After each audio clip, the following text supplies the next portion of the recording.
O Michael Chandler falou que o Charles deixou ele mijando sangue depois da luta contra, enfim, entre os dois, né?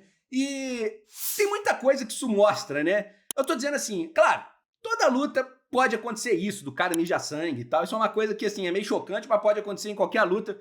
Agora, claro, que precisa ter uma contundência grande, especialmente com golpes no corpo, para isso acontecer. E para isso acontecer também tem que ter uma variedade e mais inteligência para lutar. Vamos falar disso no vídeo de hoje. Eu quero saber se você já está inscrito aqui no canal. Quero te convidar, se você não tiver, dá uma conferida aí, se inscreve, ativa o sininho. Esse é um canal de fã para fã. Pô, não sou especialista de nada, sou um admirador desse esporte. Quero conversar com outros admiradores desse esporte. Tudo que eu te peço é um voto de confiança. E claro, se vocês puderem deixar um diretão aí no like, um jabzão aí no like, no joinha, me ajuda muito, beleza? Vamos falar da luta do Charles e do Chandler mais um pouco, que ainda tenho coisas a dizer. Vamos pro vídeo. Muito bem, pessoal. Então, o Michael Chandler deu uma entrevista, né? Deu várias entrevistas nessa semana pós-luta, e uma delas, num podcast, ele falou que depois da luta contra o Charles, ele tava mijando sangue. Ele vai além, né? Primeiro ele fala que logo que ele sai da luta, ele tem que fazer um teste antidoping. E aí, na hora que ele faz o teste antidoping, a urina dele sai um pouco rosada já, né? Um pouquinho, mistura de sangue ali com a urina, né? Mas depois, numa segunda vez que ele foi urinar, que saiu escuro mesmo, assim, saiu um sangue bem escuro, a urina dele estava bem escura, misturada com sangue, né? E, cara, e que ele falou que a luta do Charles com ele, o pós-luta, foi uma das piores dores que ele sentiu na vida dele, né? E aí, cara, fazendo assim um parênteses antes de continuar na luta, eu vejo muita gente falando que o MMA que quando o cara toma um nocautaço é mais perigoso do que quando é uma luta de 25 minutos com porradaria franca, que não é, cara.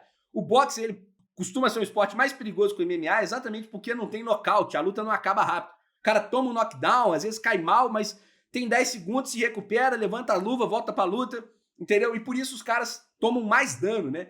E uma luta de MMA de 25 minutos com luvinha, cara, com golpe no corpo, é difícil. Entendeu? Às vezes um nocaute rápido é melhor pro cara do que ele ficar 25 minutos tomando castigo, como foi o caso do Chandler, né?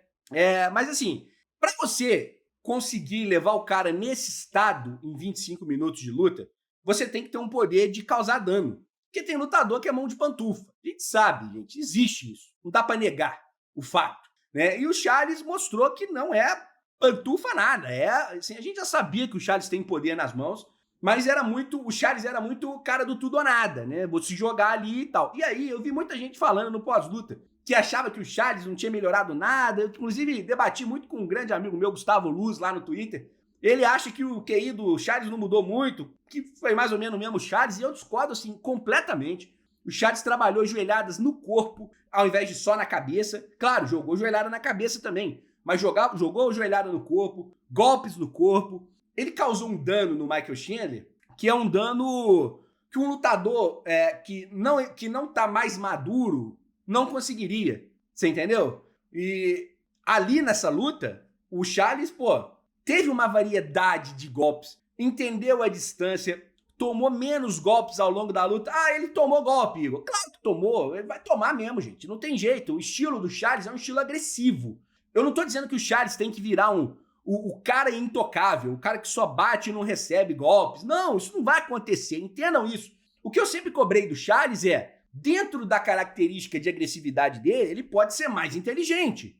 Ele pode escolher melhor o momento de ir pro tudo ou nada, de dar um blitz, entendeu? Ele pode jogar golpes um pouco mais na distância, porque ele tem uma envergadura boa, né? O Charles fazia aquela guarda de Muay Thai, né? Levantando a perna, andando pra frente, assim, não sei o quê, blá, blá, blá, blá, blá. E, cara, não usava a envergadura dele.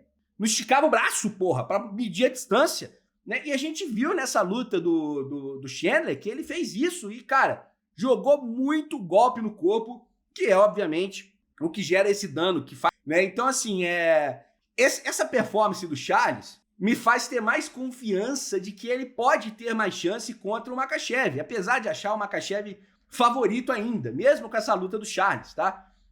Eu acho que o Makhachev evoluiu muito em pé e acho que o jogo é ruim pro Charles, especialmente na parte do wrestling, apesar do Charles ter melhorado na entrada de queda, né? Que foi outra coisa que o Charles melhorou. Eu até nem comentei isso no vídeo pós-luta, né? O Charles estava muito focado sempre em acreditar na finalização. Então, às vezes, ele puxava pra guarda, né? É uma coisa que o Charles fazia muito, né? Ia pro embolo, pum, caía por baixo, puxava pra guarda, entendeu? Quanto o Chandler, que é um bom wrestling, né? Ele não fez isso. Então, várias coisas, vários indícios me mostram que o Charles, se lutar assim, terá muito mais chances do que eu já imaginei que teria contra o Makhachev, tá? Agora, agora em relação ao Michael Chandler, o que ele esperava, né? Aqui em Minas Gerais a gente tem um ditado que diz, né? Não sei se tem em outros lugares, mas aqui a gente fala muito. Rapadura é doce, mas não é mole não, meu irmão. Né? Rapadura é doce, mas não é mole.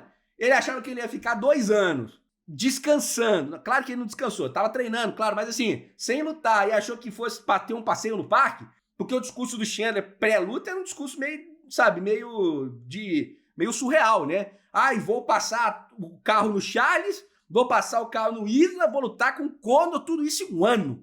Né? A ideia dele era recuperar o tempo perdido em um ano, não sei o quê, e, cara, a realidade bateu na porta, né? E aí, eu vou convidar vocês, inclusive, a se inscrever no canal MMA Brasil, que eu tô fazendo com o Rafa, lá do canal MMA Hoje. Lá a gente fez um vídeo falando sobre isso, tem um vídeo lá da gente falando sobre isso, né? Sobre o Chandler ter ou não ter nível pro UFC, que realmente é um lutador que, eu até diria assim, ele tem nível pra estar no UFC, mas não para estar onde está no UFC, com esse status todo, né? Então isso tem que ser levado em consideração, claro.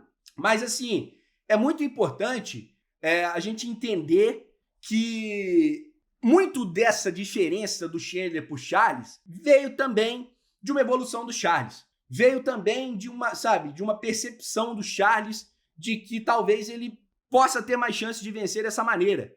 Né? E eu achei até que faltou para os jornalistas perguntarem pro Charles mais nas entrevistas. Se eu tivesse a oportunidade de perguntar pro Charles, a primeira pergunta que eu faria pro Charles é: ô Charles, você achou que você fez uma luta mais inteligente? Vocês focaram mais em fazer uma luta mais inteligente?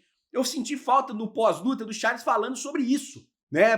Pra gente entender melhor o que aconteceu ali naquela preparação dele, se isso foi levado em consideração ou se foi só uma conjuntura da lesão, como muita gente tem especulado. Agora, o fato do Charles ter tomado aquele golpe no 5º round, isso é normal, gente. Era a primeira vez na vida que o Charles lutava um 5º round. Então, quer dizer, a mão pesa, gente. Você acha que é fácil ficar com a guarda alta 5 rounds? O cara cansa, porque bater cansa, toma chute no braço, isso vai cansando. Você não consegue manter a guarda lá em cima, entendeu? Então, é óbvio que no último round ele passou sufoco, mas, no geral, a atuação do Charles me mostrou, sim, mais inteligência do Charles, e o Chandler sentiu o veneno na prática ali na luta. Mas o que você achou? Você acha que realmente a performance do Charles foi responsável, a inteligência do Charles foi responsável por levar o Chandler desse nível de sofrimento pós-luta? Ou você acha que é só coincidência? Comenta aí que eu quero saber a sua opinião. Se você puder deixar aquele jab direto no like, me ajuda muito mesmo. Eu agradeço de coração. Fortalece o canal lá perante o algoritmo do YouTube. Então, muito obrigado, beleza? No vídeo aqui do lado eu falei a respeito da luta do Petr Yan com o Deiveson Figueiredo, que vai acontecer amanhã, pela manhã, no sábado. Um abraço para vocês, até amanhã com pós-luta. Valeu, fui!